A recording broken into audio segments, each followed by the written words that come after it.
Bonjour, chers auditeurs.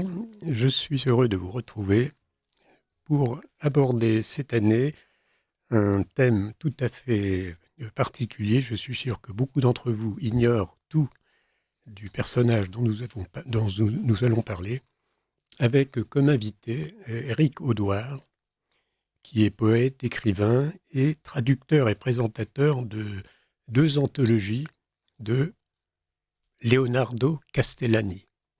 Un nom que vous entendez, je pense, pour la première fois pour beaucoup d'entre vous, et j'espère que ça ne sera pas la dernière. Mais avant d'entamer notre émission proprement dite, comme d'habitude, le point d'actualité médicale avec Philippe Piloquet. Docteur Piloquet, vous m'entendez? Bonjour Monsieur Tasso et bonjour à tous les auditeurs. Voilà. Alors, de quoi allez-vous nous parler aujourd'hui? Alors deux sujets qui me semblent importants, alors qu'ils sont relativement politiques malgré tout. Le premier, c'est le renforcement de l'accès à l'interruption volontaire de grossesse, donc l'IVG, avec un certain nombre de mesures qui sont évoquées pour garantir un droit effectif pour toutes les femmes de pratiquer cette interruption de grossesse. Alors, le sujet est ancien, vous le savez, et il revient régulièrement un petit peu dans les médias. Et là, l'objectif est de faciliter à toute femme la possibilité donc de pratiquer une IVG. Alors, notre ministre de la Santé en a parlé récemment, puisqu'il veut étendre en fait globalement les possibilités, les lieux où l'on peut pratiquer des interruptions volontaires de grossesse. Alors pour ce faire, eh bien c'est pas très compliqué. Je vous rappelle d'abord des chiffres, puisque vous le savez, les naissances en France chutent malheureusement, et que les IVG, au contraire, restent très importantes. On est à peu près actuellement à plus de 240 000 interruptions de grossesse par an. Alors, comment le gouvernement veut-il procéder? Eh bien, simplement en élargissant le nombre de lieux où ces IVG vont pouvoir être réalisés, et puis en utilisant, et ça me fait toujours un petit peu entre guillemets, de peine, en utilisant une autre profession, pas simplement les gynécologues, mais également les sages-femmes. Je vous rappelle qu'il y a en fait beaucoup plus de sages-femmes, aux alentours de 23 000 en France, que de gynécologues qui sont au nombre d'environ 8 000. Et donc, on a déjà étendu les compétences en 2024 des sages-femmes qui ont la possibilité donc de réaliser des IVG instrumentales, donc par aspiration, depuis 2024. Et là, ces IVG instrumentales se font toujours dans des établissements de santé, c'est-à-dire des structures hospitalières ou des cliniques qui ont l'agrément. Et on veut étendre cette possibilité d'interruption de grossesse aux centres de santé. Alors, quelle est Alors, la différence entre justement ces centres de santé et les établissements proprement médico-hospitaliers qui étaient avant? Parce que c'est un point qui me semble très important, parce qu'on a finalement on a dédramatisé l'avortement en expliquant que c'était un acte médical comme les autres, même un acte de santé médicale presque, santé oui, reproductive. oui. Bon. Donc tout ça, c'est une espèce de caution scientifique de santé. Et là, vous nous expliquez on va justement sortir des lieux proprement médicaux pour le faire. Alors, on reste dans un lieu médical. Alors, je vous rappelle que les centres de santé, donc, ce sont des structures qui ont été, comment dirais-je, mises en place par une ordonnance en particulier de janvier 2018. Ce sont des structures d'exercice collectif. Donc, vous retrouvez différents professionnels de santé. Alors, il ils appliquent le tiers payant sans dépassement d'honoraires, et les équipes médicales sont salariées du gestionnaire de ce centre de santé. Donc, ce sont véritablement des structures à part entière. Ce ne sont pas des médecins qui se réunissent, chacun ayant sa propre autonomie. Alors, ces centres de santé peuvent être assez importants au niveau taille. Et dans ces lieux, donc, ces lieux sont agréés pour pratiquer des interruptions volontaires de grossesse. Parce que jusqu'à maintenant, dans ces centres de santé, effectivement, j'en connais, on ne trouve pas souvent de sage-femme. Non, mais on ne trouve pas de sage-femme parce que la loi, la possibilité qui leur a été donnée en 2024 de réaliser des interruptions volontaires de grossesse instrumentales, cette autorisation, alors elles ont une formation particulière et en plus elles sont attachées à une structure hospitalière. Donc elles ne peuvent pas réaliser ces actes en dehors de la structure hospitalière. Oui, c'est-à-dire que les sages-femmes indépendantes, puisqu'il y en a en libéral un certain nombre, oui. Alors peuvent pratiquer les avortements à condition de se rendre dans un hôpital, enfin d'avoir un accès particulier dans un hôpital, ou alors c'est réservé à celles qui sont salariées d'un hôpital. En fait, la loi est précise au niveau des termes. La sage-femme peut pratiquer ses IVG dans le cadre d'une structure hospitalière permettant en fait des soins d'urgence, si l'on pourrait dire, pour un acte qui pourrait avoir des complications, par exemple. Et donc, il n'est pas question de réaliser une interruption de grossesse instrumentale dans un cabinet seul. C'est pas possible. Donc, on dépend d'une structure de soins évoluée, d'où le rattachement à un milieu, soit un service de gynécologie, soit un service de chirurgie. Et donc l'extension pourrait venir de ces centres de santé et comme les sages-femmes sont en nombre, bien sûr l'offre d'IVG va être beaucoup plus importante. Alors d'ailleurs on voit dans certains textes, mais le ministre ne l'a pas utilisé, mais j'ai vu que certains journalistes avaient parlé d'une offre de soins qui allait être étendue. Il est difficile de parler d'offre de soins dans ce contexte, évidemment. Donc ça, c'était le premier élément, et donc ça va être justement développé. Alors, le ministre a également souligné une chose qui m'embête aussi un petit peu, donc le lancement d'abord d'une campagne nationale sur l'IVG, pour mieux informer les femmes, bien sûr, sur leurs droits, et également lutter contre la désinformation. Alors ça, c'est le grand mot actuellement de notre ministre là, et du gouvernement, puisqu'il faut empêcher toute désinformation par rapport à cette interruption de grossesse. Alors, vous imaginez bien ce que cela signifie, désinformation, c'est-à-dire citer, évoquer des événements négatifs par rapport à cette interruption de grossesse. Il ne faut pas oublier que ces IVG ne sont quand même pas anodines et qu'il y a un certain nombre de problèmes qui peuvent bien sûr arriver. Oui, c'est-à-dire que tout ce qui contredit la propagande officielle devient désinformation en pratique. Exactement, et c'est un élément qui est quand même regrettable. D'ailleurs, notre ministre a récemment, au mois d'avril, nous y sommes, il y a quelques jours, a participé à un colloque au ministère pour la lutte contre la désinformation en santé. Alors là aussi, tout un programme, parce que désinformation en santé, en filigrane, on pense vaccination en particulier, et un des thèmes de ce colloque était la vaccination. Mais je pense que nous aurons l'occasion d'en reparler ultérieurement.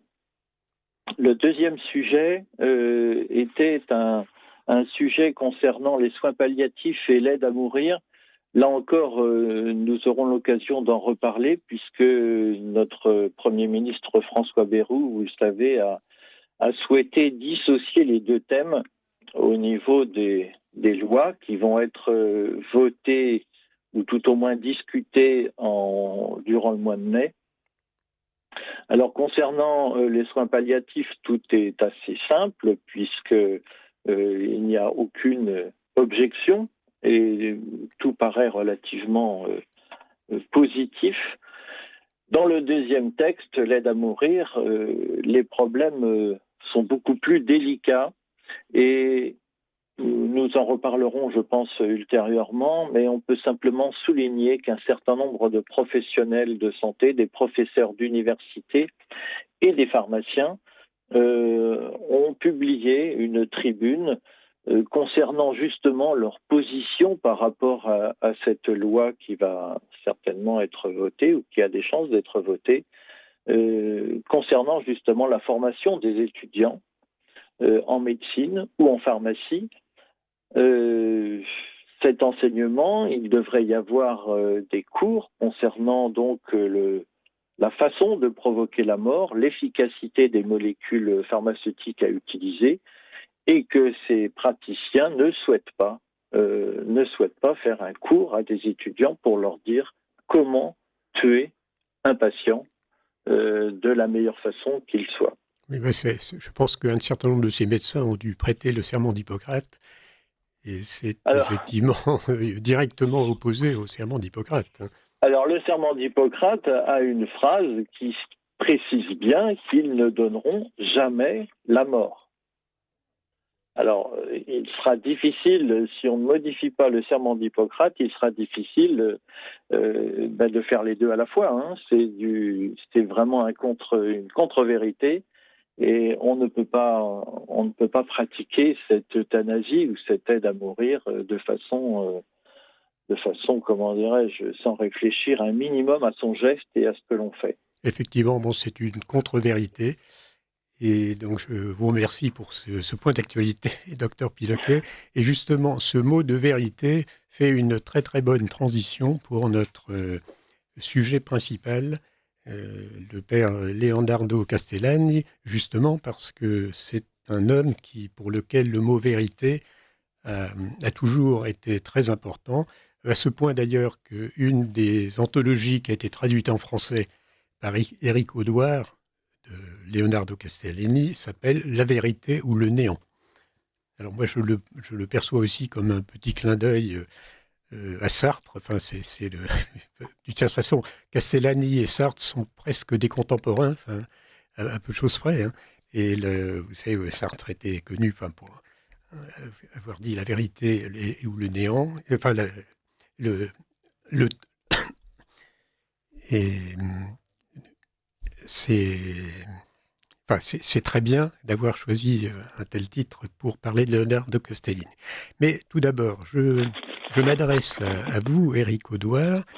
Euh, Pourquoi vous êtes-vous intéressé, comment vous êtes-vous intéressé à Leonardo Castellani, dont vous allez nous retracer la vie et en même temps va nous montrer quelques extraits de l'œuvre. Extraits de cette œuvre, d'ailleurs, dans le choix desquels a contribué le père Jean-François Thomas, qui malheureusement ne pouvait pas être aujourd'hui dans ce studio comme il aurait voulu. Donc, que je l'excuse en votre nom à tous. Et donc, je vous donne la parole, Eric Audouard. Donc, je rappelle que vous êtes écrivain, poète, enfin, je dirais poète avec le fait que vos poèmes ont été publiés chez Gallimard, ce qui est quand même une référence dans le domaine. Et donc, comment se fait-il qu'un poète et un écrivain se soient intéressés à un jésuite argentin? Et d'ailleurs, pourquoi avez-vous choisi comme thème de cette émission l'Argentin magnifique, ce qui est quand même un titre qui interpelle. Bonjour Dominique Tassot. Oui, c'est un titre un petit peu ironique. Quand j'ai découvert Castellani pour la première fois, je me suis rappelé une petite histoire qui a eu lieu dans les années 80 qui où des paléontologues en Argentine ont découvert des ossements fossiles au sud de la cordillère. C'était les restes d'un oiseau géant qu'ils ont essayé de reconstituer et ils lui ont donné un nom un petit peu humoristique qui est l'Argentavis magnificens, l'Argentin magnifique, parce qu'évidemment c'était un condor, une sorte de condor gigantesque avec des ailes de 7 mètres de large. Et évidemment, quand j'ai découvert Castellani, j'ai eu une impression archéologique un peu semblable parce que je n'avais jamais entendu parler de lui, bien que j'ai vécu 1 an et demi en Argentine et que j'ai beaucoup d'amis intellectuels là-bas. Euh, je suis tombé sur ces textes un peu par hasard et quand j'ai commencé à chercher, il y avait un texte sur des cartes ici, sur Augustin, des nouvelles policières, des sermons dominicaux, un très comique Credo de l'incroyant, des études de psychologie littéraire, des leçons sur la psychanalyse, des romans satirico-fantastiques, une préface à la Somme, de l'exégèse, des paraboles, etc. Je me disais, si j'étais tombé sur un seul auteur, j'étais tombé sur un drôle d'oiseau. Franchement, très étonnant. Et je découvre évidemment tout de suite que c'est un prêtre. Imaginez-vous la surprise. Donc tout ça se passe en 2015 et j'ai passé beaucoup de temps avec mes contacts à Buenos Aires à essayer d'avoir les livres. Ça m'a pris peut-être 3-4 ans avant d'avoir des livres. Hein. J'ai fait la première anthologie sans avoir aucun livre sous les yeux. Je l'ai fait avec des textes, parfois avec des photographies de textes que m'envoyaient les amis de Buenos Aires, des textes, des livres entiers qui étaient photographiés. J'ai eu les livres plus tard, et il y en a une cinquantaine, j'ai découvert ça peu à peu. Et, euh, et voilà, et donc j'ai réussi à composer cette première anthologie de ce phénomène dont je n'avais jamais entendu parler et dont je ne savais pas en 2015 qu'il s'agissait de la plus brillante figure du catholicisme argentin, de la littérature catholique argentine, probablement d'un des plus singuliers penseurs du XXe siècle et probablement aussi d'un des derniers grands éducateurs. Donc de ça, on va parler. Donc, pour parler de ça, il faut parler de sa formation et de sa vie et de son aventure avec l'Église, évidemment, qui est au cœur du sujet de notre matinée. Oui, d'ailleurs, une citation qui m'a frappé chez Castellani, c'est qu'il dit à un moment donné, j'ai l'impression que Dieu expliquera certaines choses avec ma vie plus que moi avec mes livres.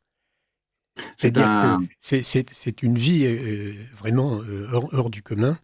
Et alors, vous l'avez... c'est une Oui, parabole. C'est une parabole, sa vie, oui. Lui-même était un grand parabolier, c'est-à-dire qu'il s'est beaucoup intéressé au genre de la parabole, entre autres, mais sa vie elle-même a un enseignement, a quelque chose à nous apprendre. À mon avis, on n'a pas fini d'en tirer les leçons, puisque c'est un petit peu le cœur nucléaire du problème catholique actuel. Donc, on va peut-être commencer par des choses assez simples, c'est-à-dire effectivement raconter comme on peut sa vie. Je vais un peu improviser parce que c'est une vie. J'ai essayé de préparer l'émission, mais c'est vraiment complexe. J'ai une histoire de 10 ans avec lui. J'ai un peu arrêté de le présenter il y a 2-3 ans avec la dernière anthologie. Et il m'était impossible de publier d'autres choses hein, de lui. Il n'y a pas assez de public. Mais on va commencer par d'abord de dire quand est-ce qu'il a vécu. Donc, il est né en 1899, à la fin du 19e, et il est mort en 1981. Je pense qu'on peut diviser sa vie à peu près en 4-5 périodes. La dernière étant la plus longue et pas forcément nécessaire de la diviser en deux. Donc sa naissance, c'est dans la province argentine, une province argentine du nord-est argentin, qui s'appelle le Chaco. Il naît à Reconquista en 1899. C'est une région tout à fait particulière, donc c'est la campagne, mais qui n'a rien à voir avec notre campagne. C'est une campagne très sauvage, où il y a des pumas, des jaguars, des singes, des lacs, des fleuves, une population indigène et une population d'immigrés qui sont les Argentins. et où s'est conservé encore très longtemps la tradition ibérique. C'est très important pour l'histoire de Castellani parce que le pays se divise en trois, très grossièrement, hein, le nord, où il y a cette tradition hispanique, Buenos Aires, la ville cosmopolite, si vous voulez, son énorme agglomération, et le sud un peu désertique, qui est la Patagonie. On est très grossier, évidemment, hein, mais c'est ainsi qu'on peut diviser l'Argentine. Donc il naît dans cet endroit où il est donc petit enfant, très exalté dès le début. Hein. C'est un jeune mystique qui sermonnait sa mère à l'âge de 7 ans. Il est déjà très, très, très pieux. Il s'en est lui-même un petit peu moqué de sa chevalerie et de son mysticisme enfantin, mais il était vraiment presque né comme ça.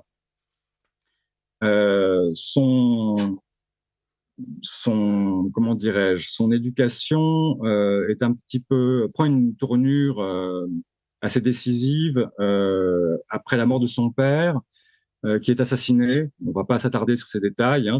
C'était un membre du parti radical, je crois. Il y a une histoire de jalousie aussi derrière cette histoire. Il est assassiné d'une balle dans le dos. Et d'ailleurs, Leonardo perd un œil il va être borgne. Et il perd un œil dans l'année suivante et il rentre par une inflammation, une sale inflammation. Et ensuite, il rentre chez les Jésuites. Il a 14 ans à ce moment-là. Alors, c'est quand même important, là, j'interviens, de montrer le caractère populaire du milieu dans lequel Castellani a vécu ses premières années, parce qu'il écrira par la suite des romans policiers, enfin il écrira beaucoup de choses, hein, c'est un génie universel, mais pour pouvoir écrire des romans policiers comme il l'a fait, il fallait justement une connaissance du peuple vraiment tel qu'il est, de son langage, des argots. Alors, ce qui est d'ailleurs Oui, ce qui crée une difficulté pour la traduction en français, d'ailleurs, de oui, certaines œuvres. il est réputé en Argentine. Je n'ai absolument pas pu retranscrire ce talent de linguiste qu'avait Castellani. Il est connu pour avoir une capacité à retranscrire à l'écrit la variété des accents, des dialectes qu'il y a en Argentine. Il avait un très très grand talent là-dedans. Et effectivement, sa formation est aussi orale autour des feux de camp et des chants à la guitare, les romances, les coplas, etc. Il a vraiment, et il va garder ça toute sa vie, évidemment. C'est très important de parler de cet ancrage populaire, mais d'une tradition populaire extrêmement riche et complètement orale.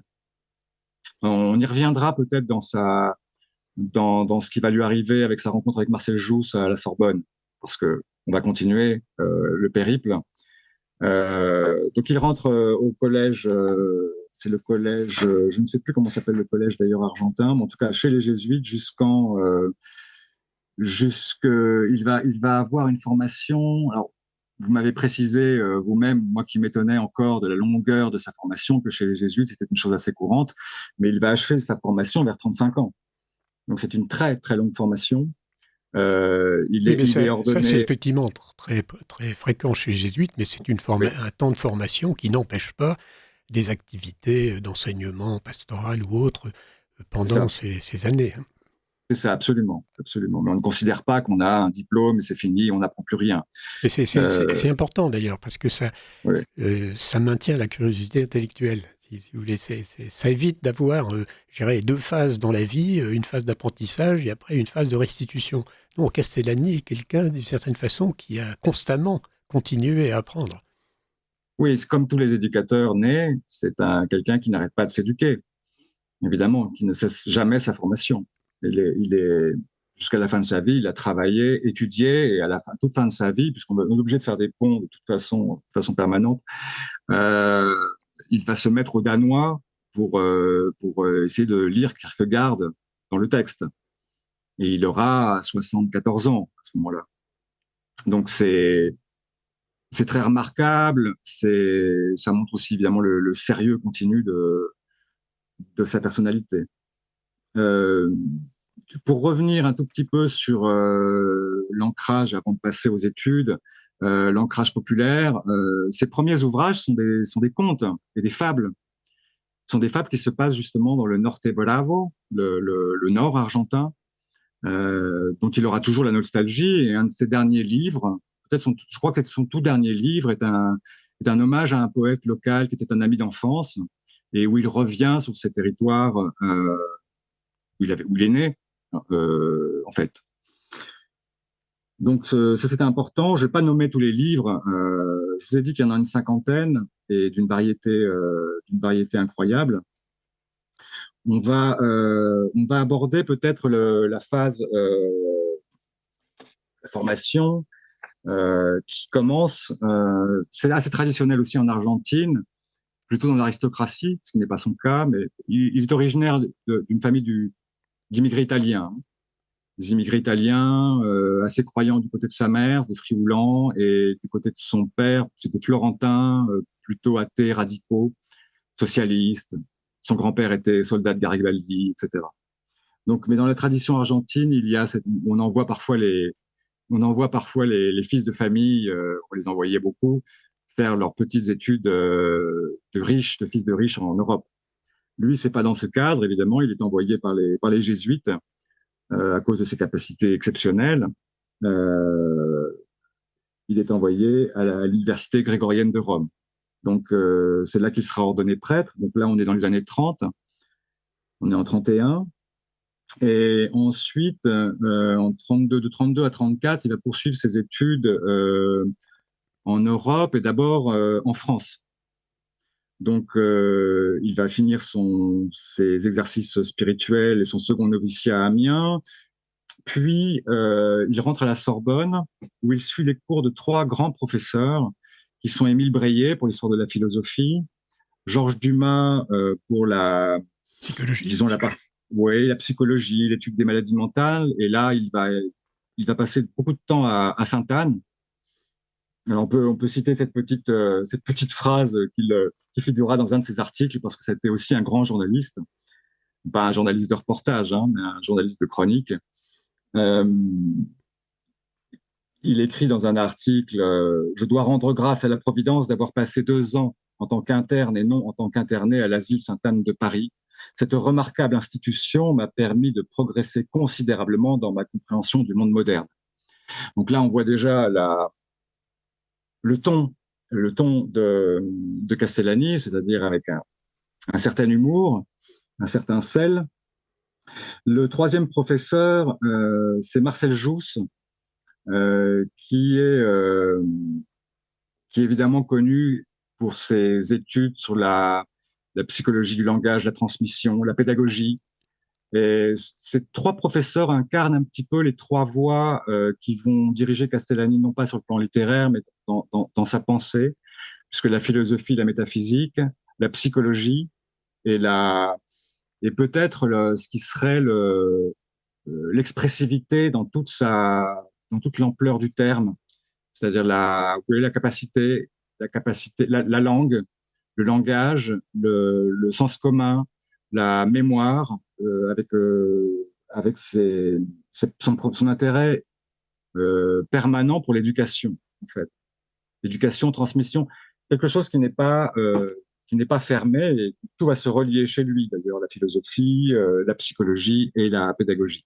Et pour Jousse, il faudrait quand même préciser pour les auditeurs qui ne connaissent pas ce nom, qui était également jésuite d'ailleurs, que c'est quelqu'un qui a montré la fiabilité de la tradition orale, de la transmission orale, en particulier pour les évangiles. Jousse, dont la mère était analphabète, mais qui connaissait par cœur tous les évangiles du dimanche. Et on retrouve évidemment dans cette attention que Castellani a prêtée à ceux qui se transmettaient oralement dans les milieux où il a vécu dans son enfance, on retrouve des traits biographiques très exacts de Jousse, qui est aussi un personnage considérable, mais qui n'est pas le sujet de notre émission. Oui, on peut renvoyer d'ailleurs les auditeurs à la page Wikipédia qui est plutôt bien faite sur Marcel Jousse. Moi, je n'ai pas étudié Jousse du tout, mais alors Jousse, on voit l'ampleur. J-O-U-2-S-E. Oui, on voit l'ampleur de son travail, effectivement. Et j'ai vu les liens, évidemment, citations ou la façon dont Castellani a pris ça très très au sérieux. Oui, Je note d'ailleurs en passant qu'il a eu le projet à un moment donné de faire une traduction de la Bible en criollo, dans le dialecte du Norte Bravo où il était né. Dans la même idée, évidemment, dans la même idée joussienne, de rendre ça très vivant et presque de le restituer à l'oral d'une certaine façon pour que ça cesse d'être, disons, exclu par l'écrit, d'une certaine façon, consigné par l'écrit et donc perdu pour le sang, la parole et pour la vie.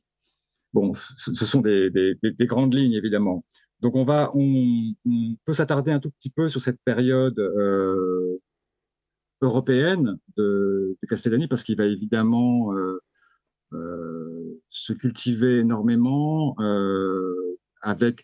Il faut aussi dire pour les gens qui n'ont peut-être pas une idée de ce qu'étaient les années 30 en Europe, avant la catastrophe de la Seconde Guerre mondiale, mais c'était quand même quelque chose... C'était d'une richesse absolument, absolument folle en personnalité, en réflexion. Il y avait un nombre de revues d'une qualité extraordinaire à l'époque. Castellani va fréquenter d'ailleurs les époux Maritain à cette époque-là. Il est tout jeune, hein. Et Maritain saluera dans une petite note de la seconde édition de Ars Scholastique, un livre remarquable d'ailleurs de Maritain, saluera les travaux de Castellani qui portent déjà sur les rapports entre l'art et la morale. C'est important parce que c'est déjà une obsession à cette époque pour lui. Il fait aussi pas mal de voyages. Je crois qu'il fait un voyage en Angleterre, il fait quelques voyages en Allemagne pour cette période difficile, mais pour aller voir des cliniques et des centres de redressement et des endroits et des asiles psychiatriques, c'est-à-dire les endroits où les recherches et les traitements sont les plus poussés sur les maladies mentales. C'est une chose qui l'intéresse énormément. Alors ce périple en Europe, il faut le dire, ça lui permettra de devenir vraiment polyglotte. Mais polyglotte, ça c'est frappant, c'est-à-dire que la compréhension qu'il a de l'anglais, par exemple, ou même de la poésie anglaise, parce qu'il écrira beaucoup sur Hopkins, qui avait la particularité d'être également un jésuite et également poète, un poète malheureux d'ailleurs par certains aspects.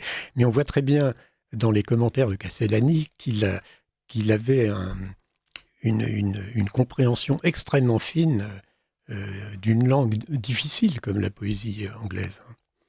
Absolument, et puis il parlait allemand. Je pense qu'il a découvert Kierkegaard en allemand.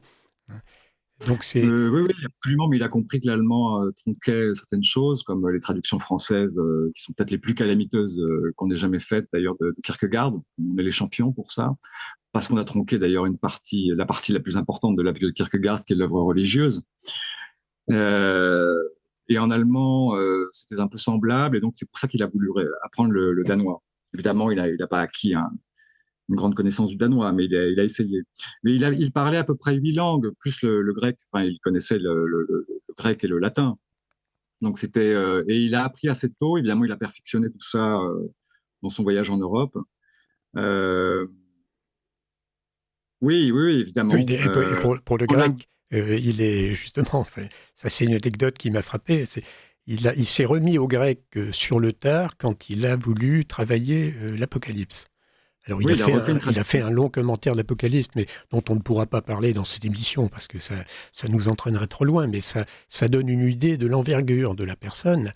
Et donc pour se plonger vraiment dans l'Apocalypse, il s'est mis au grec et il se félicite que quelqu'un lui ait donné, parce qu'à la fin de sa vie, bon, il avait extrêmement peu de moyens financiers, quelqu'un lui a donné le dictionnaire de Bailly qu'il avait sur sa table. Les prêtres salésiens qui lui ont fait ça. Oui, en fait, il avait une connaissance du grec acquise à l'école, il l'a eu, et puis il s'y est remis pour faire une traduction. Il a refait une traduction intégrale de l'Apocalypse de Saint Jean. Et ce ne sont pas trop ses commentaires dans ce recueil, d'ailleurs. C'est plutôt une somme de tous les commentaires faits avec une synthèse, avec à chaque fois une synthèse de Castellani, depuis les commentaires de Lacunza, qui est un religieux que nous ne connaissons pas, mais à peu près, c'est très exhaustif, hein, c'est assez remarquable. C'était quelqu'un d'extrêmement sérieux, hein, tous ses bouquins sont annotés. Il avait une bibliothèque formidable. Il a perdu une fois sa première bibliothèque, qui était la plus belle bibliothèque de psychologie de toute l'Amérique du Sud. Il l'a perdue à la faveur des événements dont nous allons parler.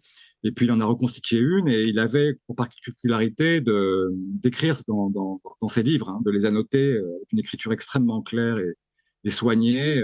Il faisait des synthèses de tous les ouvrages qu'il lisait. Il ne pouvait pas s'empêcher de faire un résumé de ce qu'il avait compris. D'ailleurs, il y aurait pour les étudiants qui cherchent des sujets de mémoire, il y aurait énormément de choses à faire, des sujets très faciles mais passionnants, à condition d'être hispanisant, bien sûr, hein, sur l'œuvre de Castellani. Ouais, Alors, il y a des travaux, hein. Il y a des travaux qui sont faits. Évidemment, la plupart, tous, je pense, sont en espagnol. Moi, j'en ai lu beaucoup. Enfin, j'en ai lu beaucoup. Disons deux, trois, qui étaient pas mal, qui m'ont aidé, hein, pour composer les anthologies. Avec aussi les travaux de Juan Manuel de Prada en Espagne, hein, qui a fait une première, qui était le premier en Europe à redécouvrir Castellani dans les années 2008-2010. Moi, je n'ai pas eu connaissance de ces travaux, je les ai eus après la première, juste avant de publier la première anthologie.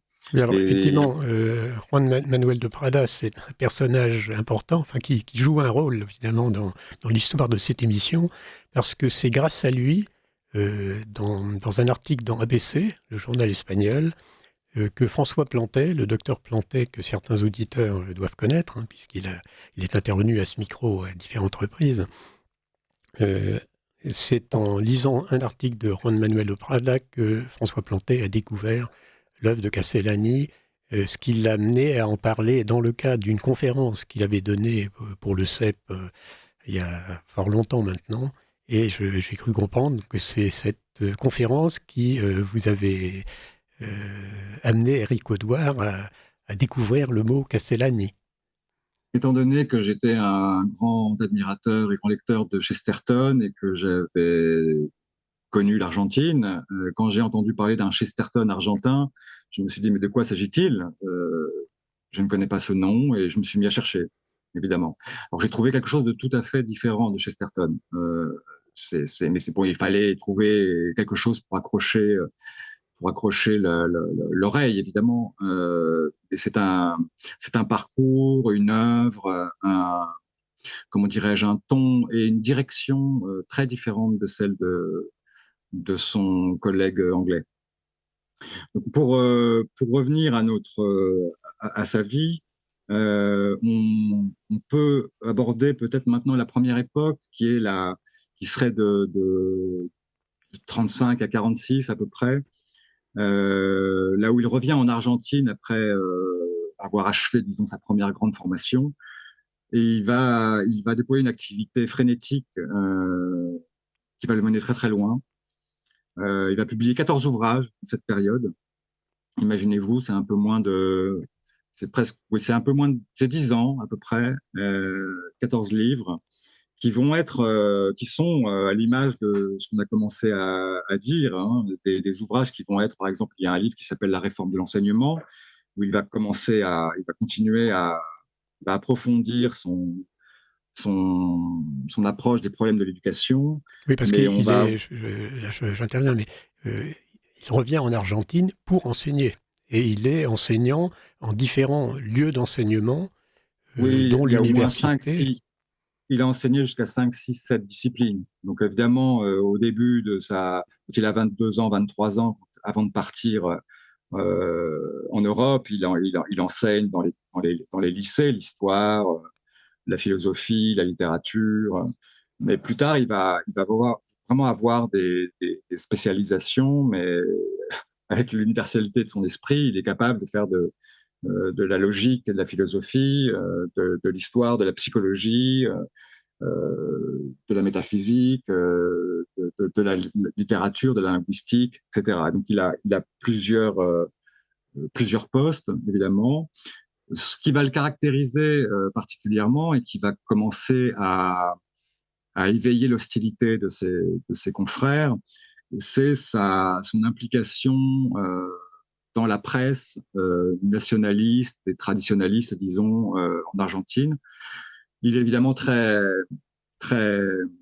comment dirais-je, soucieux et alarmé par les effondrements qui commencent déjà à se manifester et l'état assez pauvre, même voire très très pauvre, intellectuel, l'état de pauvreté intellectuelle très grand des, du clergé, disons en général, hein, qu'il a constaté, vécu à l'intérieur, et surtout la gangrène qui commence à monter de ce qu'on pourrait appeler le modernisme religieux. Donc il va rentrer dans une sorte de guerre. D'ailleurs, il écrira à ce moment-là, dans une chronique, il est un homme en guerre.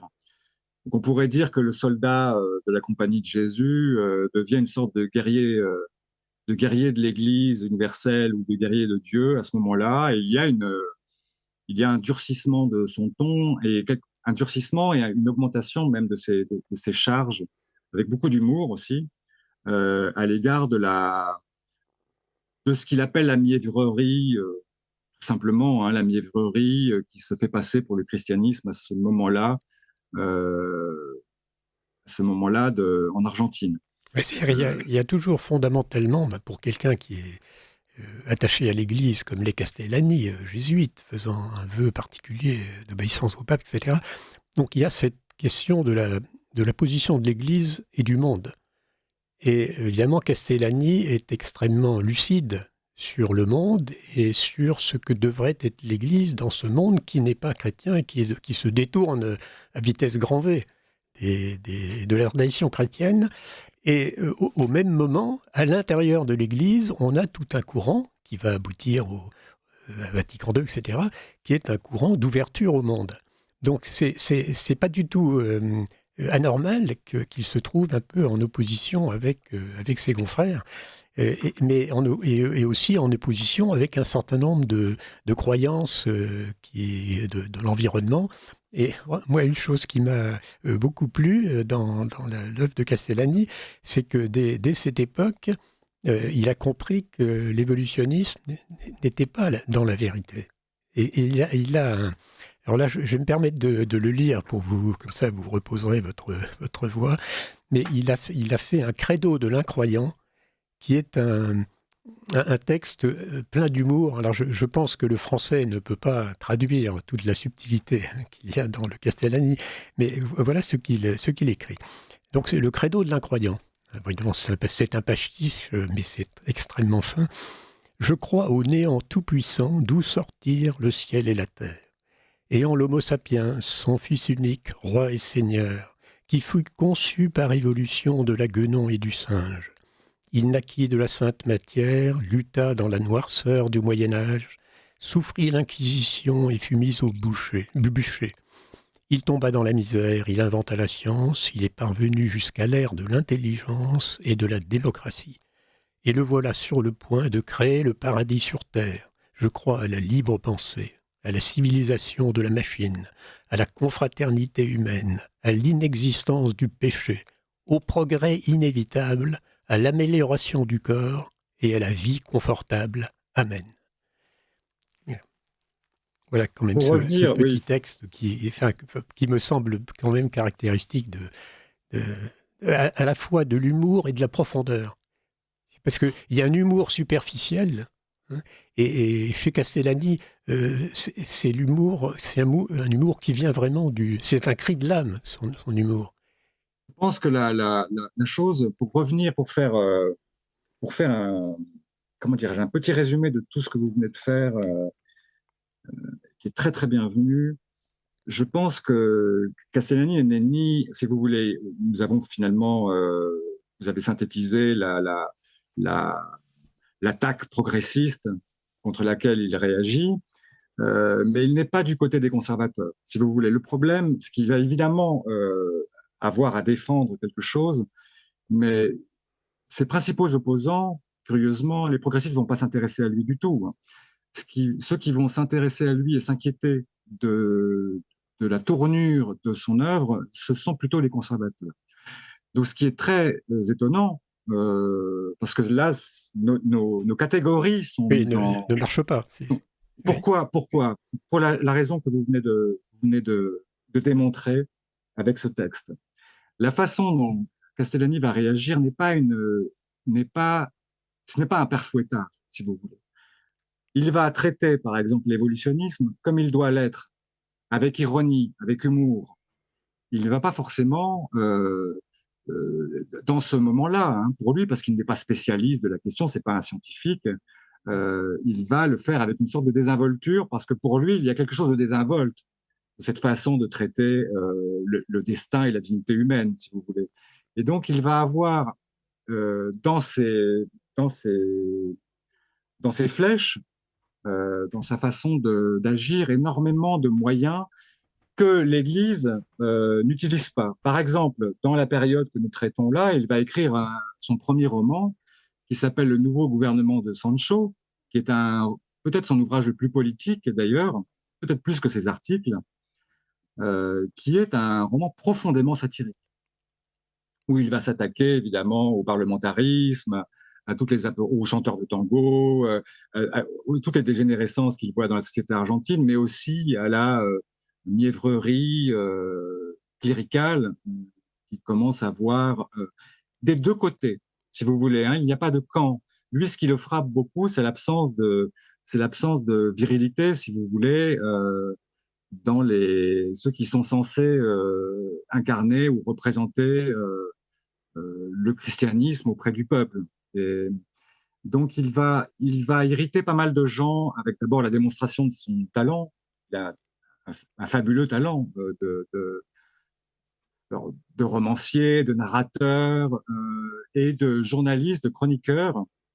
Comme je l'ai dit, dans beaucoup il a pas mal de colonnes de journaux pour lui à ce moment-là, et il va s'en servir de tribune pour dégonfler beaucoup de baudruches, hein, des figures qui sont des figures de puissants, que ce soit des puissants dans le domaine politique, des puissants dans le domaine littéraire, des puissants dans le domaine religieux également.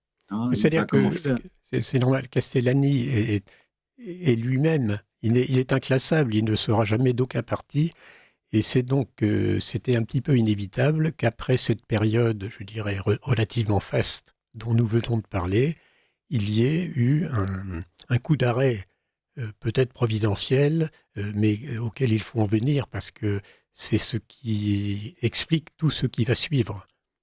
Je suis moins fataliste sur cette question-là, sinon nous serions d'accord avec les pharisiens pour la crucifixion du Christ. Donc, pour moi, il y a un moment très important à marquer. Il n'y a rien d'inévitable dans cette affaire-là. Il y avait une possibilité, comme il y a eu la possibilité pour quelqu'un comme Bernanos de s'exprimer en France, si vous voulez. Ça ne veut pas dire qu'il était entendu, mais il y a eu la possibilité pour lui de s'exprimer. Castellani, cette possibilité va lui être déniée complètement. Alors que s'est-il passé? Oui.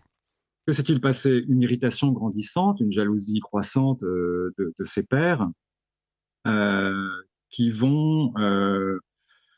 il va rédiger le petit événement déclencheur, hein, qui est un symptôme, mais il rédige 10 lettres à l'intention des prophètes jésuites de la province sur différents sujets, et elles sont interceptées avant réception, et à la suite de quoi il est suspendu sine die. Et là, il a une conviction, c'est que sa vie va changer du tout au tout à partir de ce moment-là, selon ce qu'il fait. Soit il accepte qu'on l'interdise finalement de s'exprimer sur certains sujets, soit il se défend. Et il va choisir ceci, la défense. Donc il faut dire aussi que juste avant l'envoi de ces lettres, il s'est un petit peu impliqué en politique. Alors c'est un prêtre qui s'implique en politique. C'est vraiment ça culmine en 45, où il fait partie il accepte, il est pressé par des amis hein, pour accepter. Il n'a pas d'ambition politique, Disons qu'il est pressé par ses amis d'un parti qui s'appelle Alianza Libertadora Nacionalista, et il s'inscrit sur une liste de candidats à la députation nationale. En fait, il l'inscrit avec son accord. Et c'est là que le cardinal Santiago Copello le fait chasser de sa chaire au séminaire de Devoto. Et ensuite, il va y avoir cette suspension sine die, et il décide de partir à Rome, figurez-vous, pour aller rencontrer le général des Jésuites lui-même et s'expliquer avec lui. C'est là que commence quelque chose de très rocambolesque dans sa vie, presque une course-poursuite, une course contre la montre, parce qu'il il sait qu'il n'a pas beaucoup de temps pour faire tout ça, il n'a pas beaucoup de moyens, très peu. C'est un Salésien encore qui lui offre d'ailleurs un billet sur un cargo. Il arrive à Gênes en 1947, et il essaye de voir les supérieurs jésuites qui refusent de le voir. Il attend pas mal de temps, je crois qu'on parle d'un mois ou deux, et il finit par être reçu par le général Jean-Baptiste Janssens, il faut le nommer, de sinistre mémoire, qui est le général des Jésuites à ce moment-là, à Rome, qui lui accorde 10 minutes. Au même moment, intéressant à savoir que Castellani va revenir énormément sur cet événement, Teilhard de Chardin était lui-même reçu avec des soupçons d'hérésie, et il est sorti plus d'une heure après de son entretien avec Janssens, et il n'a eu que des honneurs par la suite. Castellani est sorti de chez Janssens avec une sommation qui était celle-ci: soit vous sortez de l'ordre, soit vous rentrez dans l'ordre. Et Castellani a dit: je ne sortirai jamais de l'ordre de mon plein gré. Donc, réclusion. La réclusion à Manresa, qui, je ne sais pas si le père Thomas avait été, je regrette qu'il ne soit pas parmi nous, peut-être qu'il nous aurait parlé de Manresa en Espagne, qui est un haut lieu du jésuitisme. Oui, c'est là où Saint Ignace a reçu la clé de méditation, enfin, par exemple. C'est ça. Mais qui est devenu, à l'époque de Castellani, un endroit de retraite pour les vieux jésuites et un endroit de réclusion pour les jésuites débiles légers, en gros, parce qu'il va se retrouver avec beaucoup de grabataires là-bas. Donc, il incorpore, il rentre à Manresa, il accepte cette réclusion. Évidemment, tous les moyens d'exercer ses métiers de professeur, de journaliste, lui sont interdits. Et là-bas, il doit rester à rien faire. Il devient presque fou. Il essaie de tous les recours, évidemment, parce que lui, il aimerait bien avoir une explication qu'il ne viendra jamais. Une explication de cette exclusion, de cette réclusion, disons, parce qu'il n'est pas encore exclu. Il va y rester 2 ans à bout de nerfs. On va même tenter sur lui des injections de sulfasine. C'est un produit qui sera utilisé au goulag après, sous le nom de goulagzine. C'est un produit extrêmement mauvais pour calmer les grands nerveux. Il est complètement brisé, il est malade. Il reçoit la visite de quelques amis qui organisent son évasion. Figurez-vous, le 18 juillet c'est 48 ou 49, je ne sais plus, j'ai perdu le fil de ça. Oui, c'est le 18 juillet 49. C'est le 18 juillet 49, donc c'est bien 2 ans de réclusion. Ce moment est particulièrement rocambolesque, et il écrira même un roman autobiographique qui n'a jamais été, qui est un roman grotesco-satirique, qui n'a jamais été publié, auquel j'ai eu accès d'ailleurs, et où il racontera cette histoire. J'ai quelques témoignages aussi sur ce moment. Il est donc enlevé avec son accord par ses amis. Il simule un suicide. Il simule un suicide pour qu'on n'accuse personne de sa disparition. Il écrit, il laisse un mot, il simule un suicide dans un lac qui est à côté de Manresa, où il allait se baigner fréquemment. Donc, il laisse ses affaires sur le bord. Il en prend d'autres. il arrive il arrive à l'aéroport. Tout ça est assez compliqué, hein, demanderait ça à Madrid. Et ils sont un peu retardés sur la route. Et quand il arrive, il voit l'avion sur le tarmac. Et on raconte, et lui-même a raconté, qu'il était tellement exalté à l'idée de partir, soulagé et angoissé à l'idée d'être attrapé, qu'il s'est précipité sur la piste, parce qu'il a vu l'avion faire une opération de déplacement sur la piste, et il s'est mis à courir. Alors imaginez cet homme en soutane, et effectivement, courant après un avion pour l'empêcher de décoller. Et effectivement, l'avion s'est arrêté, et il est monté dedans, et il est parti.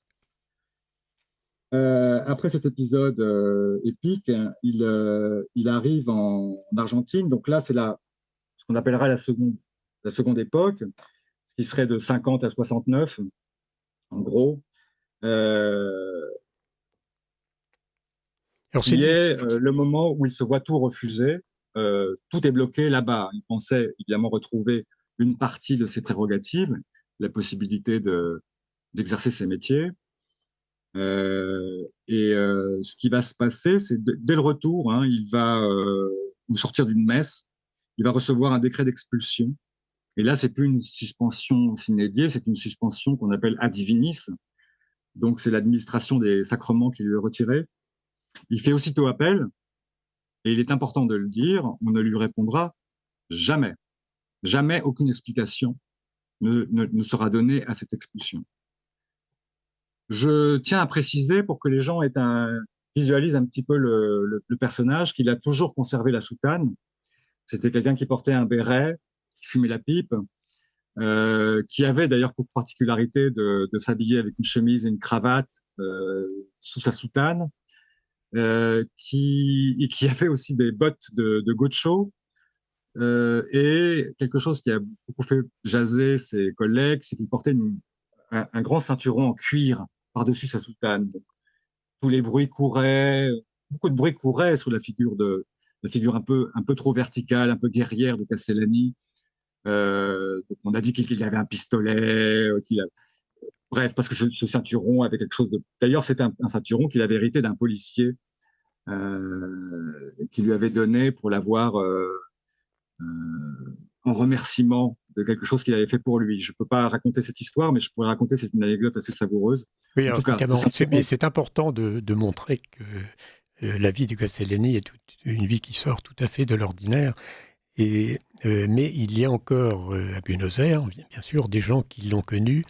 Là, je vois le docteur Plantet dit « Lors de mes nombreux séjours à Buenos Aires, j'ai eu l'occasion de rencontrer des personnes qui avaient connu le père Castellani, principalement à la librairie Wemul, rendez-vous de tous les maurassiens de la capitale. Le père a laissé le souvenir d'une personnalité à l'intelligence exceptionnelle. Mes interlocuteurs ont souligné l'attitude scandaleuse qu'on a eue à son égard. Et il y a un de ses écrits qui s'appelle Los Papels de Benjamin Benavides, dans lequel il raconte justement où il fait un peu un autoportrait de cette personne. Alors, évidemment, cet écrit n'est pas traduit en français, mais il circule sur Internet sous forme de PDF. Et donc, avant, nous allons faire une petite coupure musicale, mais justement, à ce moment critique de la vie de notre héros Castellani. parfait. Mais justement, vous allez, Éric Audouard, nous expliquer pourquoi vous avez choisi ce très court morceau que nous allons passer bientôt. C'est un morceau d'un compositeur français contemporain qui s'appelle Stéphane Delplace, qui est ici interprété par Lucas Debargue, qui est un pianiste exceptionnel. Je vous laisse écouter. Je l'ai choisi d'abord parce que j'aime énormément ce morceau et à peu près toute l'œuvre de Stéphane Delplace, qui est une poursuite haletante, assez exaltée, noble, tragique, avec quelque chose de très, très insistant, persévérant. Vous verrez jusqu'à l'apothéose, les derniers accords frappés qui ont quelque chose comme les accents d'une affirmation suprême. Ça me faisait beaucoup penser à Castellani. Vous appréciez cette émission? Alors aidez Radio Courtoisie à en produire d'autres. Rendez-vous sur soutenir.radiocourtoisie.fr. Merci d'avance. Donc, vous êtes sur Radio Courtoisie et vous écoutez le journal dominical Lumière de l'Espérance, dirigé aujourd'hui par Dominique Tassot, sur le thème Leonardo Castellani, un Argentin magnifique. Et nous recevons Éric Audouard, poète, écrivain, traducteur et présentateur de 2 anthologies en français de Leonardo Castellani. Alors, ces 2 livres sont, d'une part, Le Verbe dans le sang, donc qui avait été édité en 2017 et qui a été réédité par Libre Perspective en 2022. Et également La Vérité ou le Néant, donc chez Artege en 2021. Donc nous étions rendus dans la vie tragique, parfois rocambolesque, mais foncièrement tragique au sens fort, au sens vrai du terme. J'imagine que l'étymologie de tragique, c'est tracus odos, c'est-à-dire le chemin dur. Ce n'est pas l'étymologie que donnent les dictionnaires, mais c'est celle que je me suis formé. Et donc on a ce personnage qui est extrêmement doué, mais qui est surtout doué pour suivre la vérité jusqu'au bout. Et c'est ça qui le met évidemment en déphasage complet par rapport en particulier à ses supérieurs, donc si bien qu'il se fait exclure de la compagnie de Jésus, tout en étant quand même très connu en Argentine, ce qui fait qu'un auditeur me pose la question, là je m'adresse à vous, Éric Audouard, la figure de l'Argentin Castellani était-elle connue du pape François ? C'est un sujet qu'on pourrait aborder, mais je préférais pas trop m'y Non, mais attarder. il y a quand même un livre. Bien sûr. Il y a La un réponse est livre oui. qu'on peut Oui, bien signaler. sûr, je vais en parler, mais comme c'est pas du tout son chef-d'œuvre, ça fait partie des romans assez légers ou disons satirico-fantastiques que Castellani a écrit, où il prophétise l'avènement d'un pape argentin. C'est en 63 à peu près qu'il écrit ça. C'est un roman assez drôle, mais pas de prétention particulière stylistique, Castellani. Il y a des figures, il y a la figure d'un prêtre persécuté qui s'appelle le curé fou. C'est un surnom qu'on va donner à Castellani très tôt. Et donc il va le prendre, il va complètement l'assumer lui-même. Il va même en faire un personnage. Il a écrit sous beaucoup de pseudonymes qui sont parfois des personnages de ses propres romans, de ses fictions. Donc, dans ses articles, parfois, il les signe sous un autre nom, mais des fois, il les signe de son nom. Et à l'intérieur de ses articles, il a ce talent poétique, si vous voulez, littéraire, de pouvoir faire parler ses propres personnages pour exprimer ses propres interrogations ou se contredire lui-même, ce qui donne d'ailleurs à tous ses articles, que ce soit avant la période de la grande rupture ou après, quelque chose de très vivant, de très socratique, de très dialectique, avec l'humour aidant évidemment, mais ce talent littéraire permet de justement mettre en scène le philosophique, le religieux, toutes choses qui, à mon avis, ont beaucoup plus déterminé son exclusion que son insolence, parce que, en gros, c'est un petit peu la seule explication qu'on pourrait trouver, c'est peu d'obéissance à la censure. Donc là, nous avons fait la première partie de sa vie, c'est-à-dire du jeune mystique jusqu'au soldat de la compagnie et au guerrier polémiste. Et il y a cette grande rupture suite à sa rencontre avec le général des Jésuites à Rome pour essayer de se défendre lui-même. Il va accepter la condamnation, il ne va pas supporter la réclusion plus de 2 ans, il s'évade, il revient. Et ce guerrier est un prêtre foudroyé.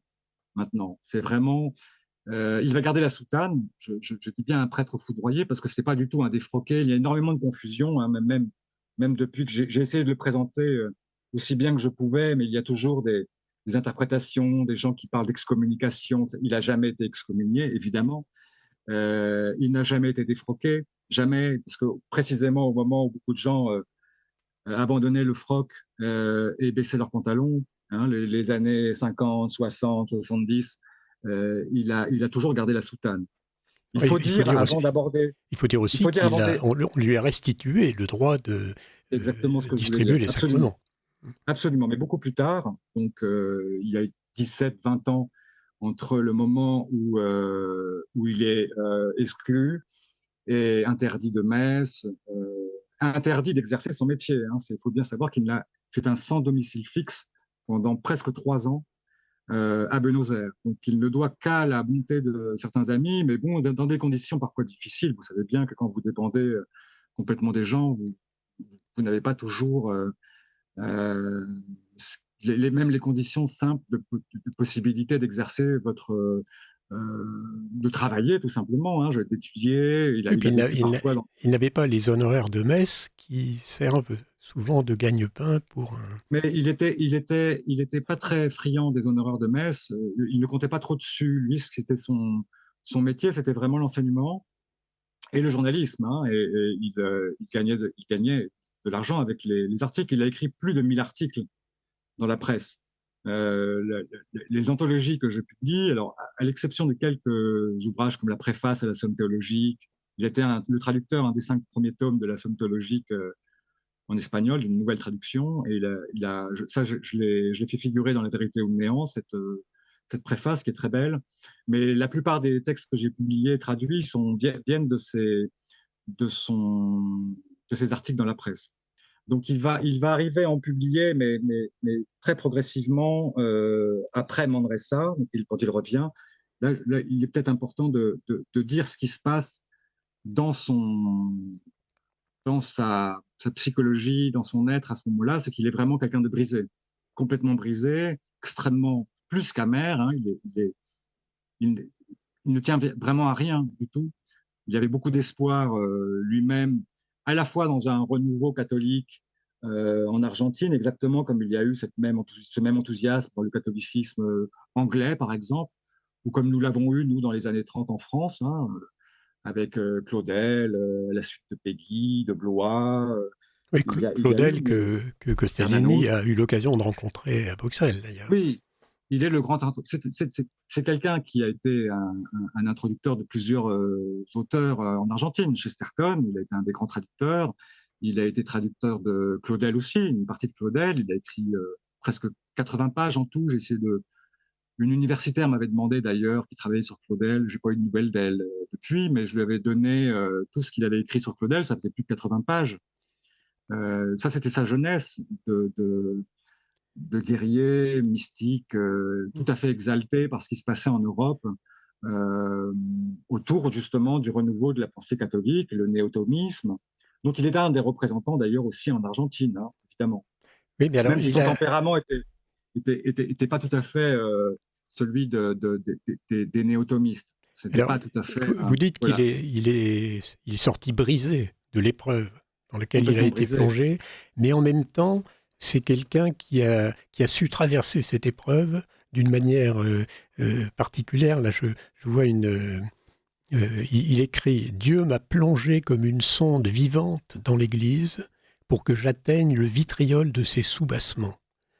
Quand l'acide était sur le point de me dévorer tout entier, il m'a tiré de là, armé d'une nouvelle et terrible expérience, d'une sagesse inespérée. » Donc il y a la nuit obscure, et puis après la nuit obscure, finalement, il y a la lumière de nouveau se fait jour. Alors il a une vie personnelle difficile, il a une vie matérielle très difficile.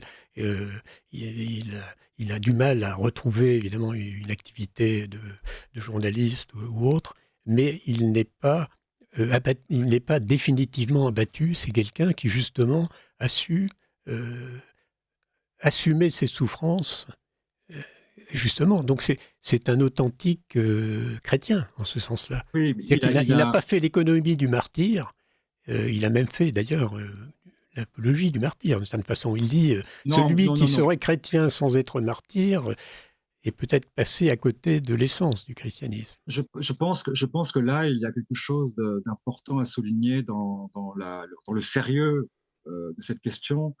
Il n'est pas du tout doloriste et il n'a pas fait d'apologie du martyr du tout. D'ailleurs, il nous a interdit de la faire en tant que chrétien. On ne peut pas faire d'apologie du martyr. C'est pas quelque chose qu'on peut vouloir. Il a écrit des textes formidables sur ça, justement, en s'intéressant, à partir de ce moment, c'est bien que vous souligniez ce point, c'est un point clé hein, qui va occuper son œuvre à partir de ce moment-là, qui va devenir, il va abandonner a priori toute considération politique à partir de ce moment-là. Il va même se détacher un petit peu de la littérature, un petit peu, pour se consacrer profondément au religieux. Et dans cette nouvelle approfondissement religieux, il va s'intéresser à des figures comme de persécutés, effectivement, pour voir comment ils ont réagi à ces persécutions, et puis pour retrouver évidemment des frères en martyrs, comme vous dites. Et que ce soit Kierkegaard, que ce soit Jacint Verdaguer, qui était un poète et prêtre catalan qui avait été persécuté, d'autres figures. Hein, il va toujours essayer de trouver des échos. Il écrit à ce moment-là un ensemble de textes qui ne seront jamais achevés comme recueil, qui s'appelle, qu'on a appelé Le Christ et les pharisiens. J'ai publié beaucoup de textes, les meilleurs textes de ce recueil inachevé. Et évidemment, c'est le sommet du martyr, si vous voulez, Le Christ et les pharisiens. Donc, ce martyr n'est pas une passivité de brebis à l'égard du bourreau, c'est évidemment le résultat d'un combat. Et il y a un combat et d'un drame, si vous voulez, qui va se concentrer d'ailleurs beaucoup sur la question, pour lui complètement occultée par l'Église, qui sont deux choses, qui sont le drame du Christ, c'est-à-dire son combat, qui n'est pas qu'un combat contre le diable, si vous voulez, qui est aussi un combat contre une certaine caste, les pharisiens. Si nous lisons bien l'Évangile selon Castellani, c'est ça le combat du Christ. Et son drame, évidemment, va être d'être crucifié.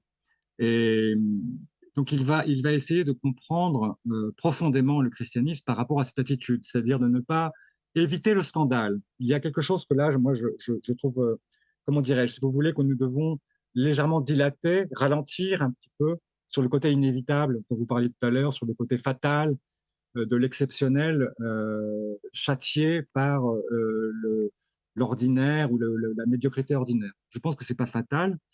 Le Christ n'était pas fatalement voué à la passion, ou alors on se place d'un point de vue surnaturel, si vous voulez, où c'était écrit.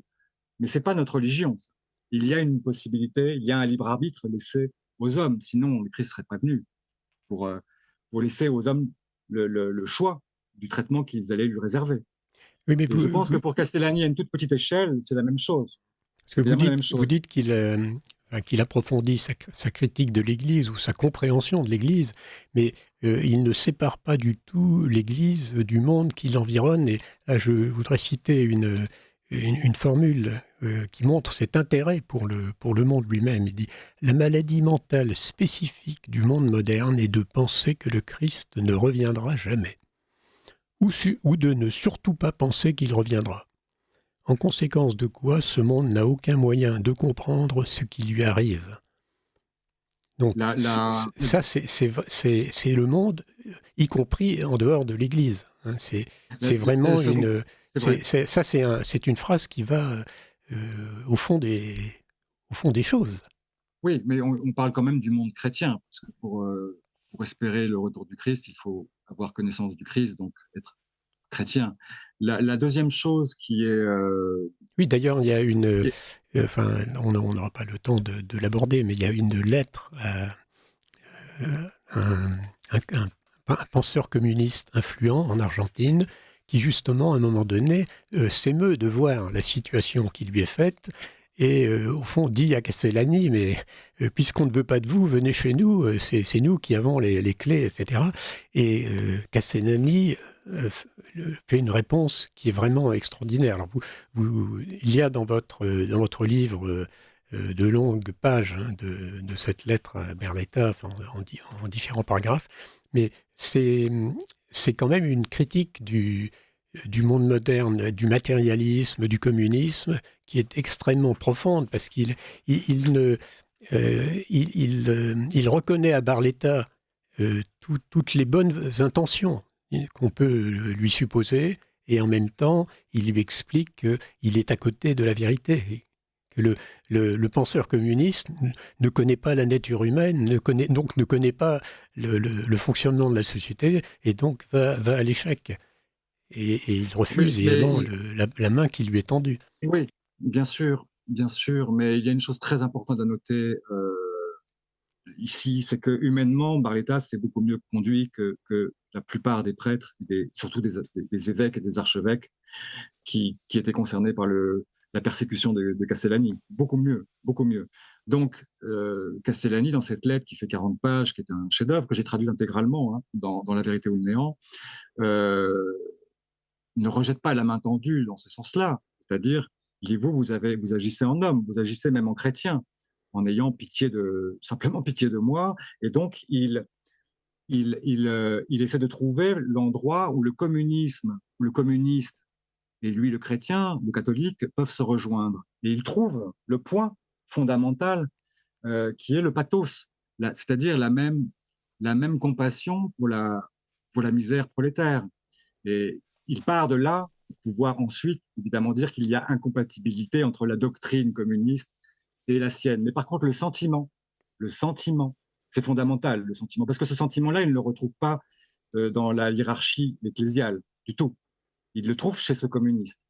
Ce qui donne à Castellani, si vous voulez, ce qui montre que Castellani, si vous voulez, n'a pas eu le choix que d'être un homme aussi. Il n'est pas un théoricien froid et il a été touché par des gens qui étaient des théoriciens avec des doctrines opposées aux siennes, mais il a été touché par leur humanité et il l'a noté.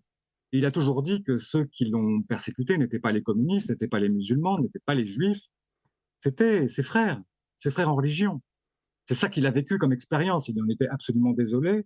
Il en était tellement désolé qu'il en était brisé pour eux également. Oui, mais il écrit, là justement, il écrit voici ce qu'il faut bien comprendre. Le christianisme n'est pas fait pour consoler, mais pour épouvanter. La consolation, il la donne après l'épouvante. Faites passer le mot. Et ça, c'est ce qu'il a. Faites passer le mot et tout l'esprit de Castellani. Oui, mais c'est parce que évidemment, on arrive au terme de cette émission, donc les auditeurs ont bien compris que c'est une œuvre immense dont on ne pouvait qu'extraire quelques parcelles, mais il y a quelque chose de rassurant pour l'espèce humaine dans l'existence de témoins comme Castellani. Parce que c'est des témoins comme ça, il y en a pas beaucoup, je dirais même, il n'y en a pas beaucoup par siècle. Et... Il n'y en a pas beaucoup par siècle. J'ai trouvé un éloge semblable chez un être hérétique, mais qui avait quelque chose de profondément platonicien en fait, c'est Nietzsche, dans un texte qui s'appelle Schopenhauer éducateur. Et j'ai trouvé cette phrase, pour conclure, et sur le même ton d'espérance que vous avez, je vous la lis, c'est « Le vrai penseur réjouit et revigore toujours qu'il parle sérieusement ou qu'il plaisante. Sans grimace, avec assurance, même dans le doute, avec courage, avec quelque chose de chevaleresque et de dur parfois, même quand il a tout perdu, il gagne encore parce qu'il a conservé son être et que sa personnalité s'est encore approfondie. » J'ai trouvé un écho, on trouve un écho dans une des derniers écrits de Castellani sur cette question de la si vous voulez, de l'Apocalypse, dont nous n'avons pas parlé parce que depuis son intérêt pour les persécutés, le drame christique, il a évidemment tout de suite compris le sermon eschatologique du Christ, c'est-à-dire que la persécution était plutôt devant nous et devant les chrétiens. Et il y a dans un texte qui s'appelle « Le martyr et le tyran », il y a cette petite déclaration. Vous me permettez de la lire ? Oui, mais très vite. Hein. Quand les masses dominent, le démagogue qui les représente est sans nul doute un tyran, mais ce n'est pas un seigneur. Sa fonction consiste à raser scrupuleusement toute tête qui dépasse, de l'agglomérat insensé et perverti, à éradiquer tout être singulier. Alors le singulier devient le martyr, portant le poids du monde sur ses épaules, tout en étant chargé de singulariser son prochain, d'en faire un singulier à son tour, autrement dit, de le relier à Dieu, de susciter en lui conscience et personnalité.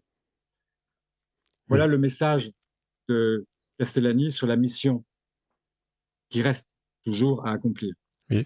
Et encore une autre, justement, ça me servira de conclusion, enfin, une autre citation de Castellani qui dit « Le monde enseigne deux vérités à l'homme, la grandeur de son âme et la misère de son corps. Ce faisant, le monde cache deux vérités à l'homme, la misère de son âme qui est le péché originel, et la grandeur de son corps qui est la résurrection finale. Donc, des phrases comme ça, il faut être Castellani pour les écrire. Et mais pour finir par un mot d'humour, voici l'épitaphe qu'il avait proposé que l'on écrive sur sa tombe. Hein. Sigy qui aima la vérité comme un enfant et comme une mule, bien sûr ce n'était ni César ni Crésus, et on lui donna promptement permission d'être défunt. Donc voilà pour Leonardo Castellani. Donc je rappelle aux auditeurs que vous avez écrit, Éric Audouard, deux anthologies de Castellani, et je dois dire qu'il y a dans ces anthologies des présentations, une biographie, enfin il y a des éléments, il y a des textes de Castellani, mais il y a également les présentations et les introductions que vous avez écrites qui sont des textes que je crois remarquables. Donc aux éditions Artege, La vérité ou le néant, ça c'était en 2021, et le Verbe dans le sang, hein, qui a été la première édition Guillaume Deroux en 2017 et deuxième édition à Libre Perspective en 2022. Une petite information en fin d'émission. Donc je rappelle qu'il vient de sortir le Cahier Saint-Raphaël numéro 158. Donc comme toujours, les numéros des Cahiers Saint-Raphaël sont vraiment très intéressants. Et là, le thème général, c'est quel regard sur le trisomique. Et c'est donc, comme toujours, ce sont des articles écrits généralement par des médecins, mais pas que par des médecins. Il y a des interventions très intéressantes de parents de trisomiques.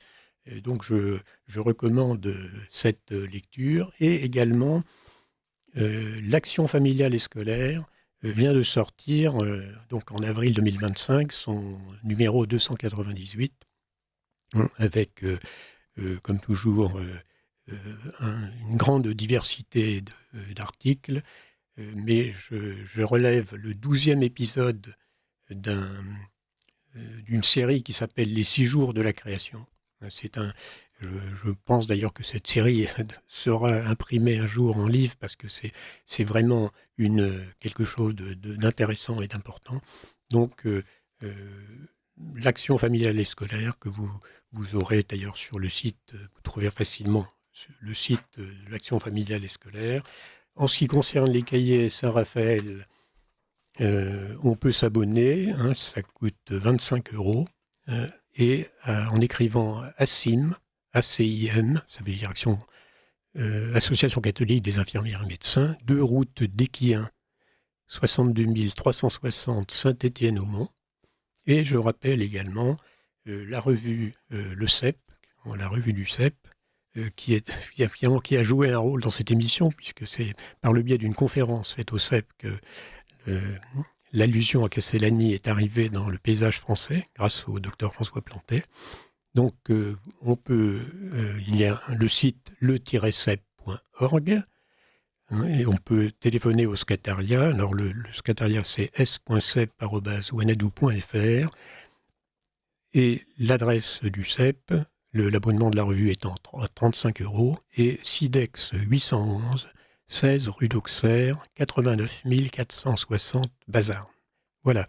Je vous souhaite à tous un bon dimanche in albis. Je remercie Éric Audouard du travail important qu'il a fait pour préparer ces missions, et je vous dis au mois prochain.